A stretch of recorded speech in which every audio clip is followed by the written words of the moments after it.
স্বামীর মৃত্যুর জন্য তার স্ত্রীকে দায়ী করে আন্দোলনে নামলেন মৃতের পরিবার ও গ্রামবাসীরা। তুফানগঞ্জ ২ নম্বর ব্লকের শিঙিমারির বাসিন্দা সুশান্ত বর্মন বছর ৪৪-এর মৃত ওই ব্যক্তি পেশায় কলকাতা পুলিশের কনস্টেবল ছিলেন। স্ত্রীর মানসিক অত্যাচারে স্বামীর মৃত্যুর অভিযোগ তুলেছে তার পরিবার। পুলিশ জানিয়েছে, কলকাতা পুলিশের আলিপুরের ব্যারাকে থাকতেন তিনি। শনিবার মস্তিষ্কে রক্তক্ষরণ নিয়ে সেখানে অসুস্থ হয়ে পড়লে কলকাতার পিজি হাসপাতালে ভর্তি করা হয়, সেখানেই মৃত্যু হয় তার। ঘটনায় সোমবার অভিযুক্ত স্ত্রীর বিরুদ্ধে বক্সিরহাট থানায় লিখিত অভিযোগ দায়ের করেছে মৃতের পরিবার। এমনকি অভিযুক্তের কঠোর শাস্তির দাবিতে সোমবার বিকেলে ওই কনস্টেবলের দেহ বাড়িতে ফিরতেই রামপুর শিঙিমারি সংযোগকারী রাজ্য সড়ক অবরোধ করে মৃতের পরিবার ও গ্রামবাসীরা বিক্ষোভ দেখান। তবে মৃত কনস্টেবলের স্ত্রী চন্দনা কার্জি বলেন, তিনি শোকার্ত, তাই তিনি এ ব্যাপারে কোনো মন্তব্য করতে রাজি নন।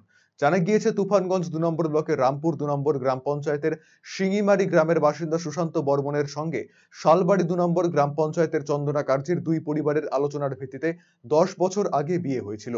অভিযোগ, বিয়ের পর থেকেই নিয়মিত সাংসারিক অশান্তি হতো নিঃসন্তান এই দম্পতির মধ্যে। সুশান্তের পরিবারের অভিযোগ, তাকে শ্বশুর বাড়িতে নিয়ে যাওয়া হয়েছিল। এরপরে স্ত্রী ও শ্বশুর বাড়ির লোকেরা সুশান্তর ওপরে মানসিক ও শারীরিক অত্যাচার করত বলে অভিযোগ। এ ব্যাপারে মৃতের বাবা দ্বারকানাথ বর্মন বলেন, ছেলের স্ত্রী টাকার জন্য চাপ দিত। শ্বশুর বাড়িতে কখনোই সে থাকতো না। বাপের বাড়িতে লোকজনের মদতে ছেলের ওপরে মানসিক নির্যাতন করত সে। সেই অশান্তিতে মানসিক অবসাদে ভুগছিল ছেলে। ছেলের সঙ্গে 18 মাস থাকিয়া, তার আগে তো ওই রকম গণ্ডগোল ছিলই। 18 মাস থাকিয়া সংসার করতেছে না। আর ভরকে ভরকে টাকা চায়, অমুক দাও তমুক দাও, অনেক কিছু করতে করতে তার কি কারণে টাকা চাই, কি কারণে? আমার কাপড় চোপড় চাই, আমি অমুক সোনা চাই, তমুক চাই, আমাকে স্কুটিটা বাই করে দাও, না এইরকম দাবি করিয়া উত্তেজনা করে। হ্যাঁ, আরও বলে কি যে তুমি বাড়ি আসবে না, যে আমি আসবো না, তো তুমি যদি একটু মদ খাওয়াটা ছাড়ো তাহলে আমি ডিভোর্স কিন্তু দিব না।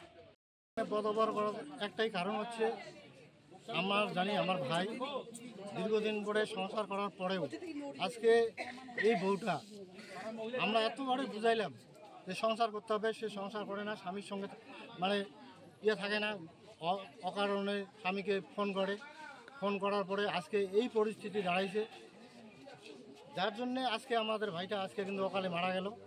আমরা চাই, যেহেতু ওর মা হচ্ছে 1 নম্বর শয়তান।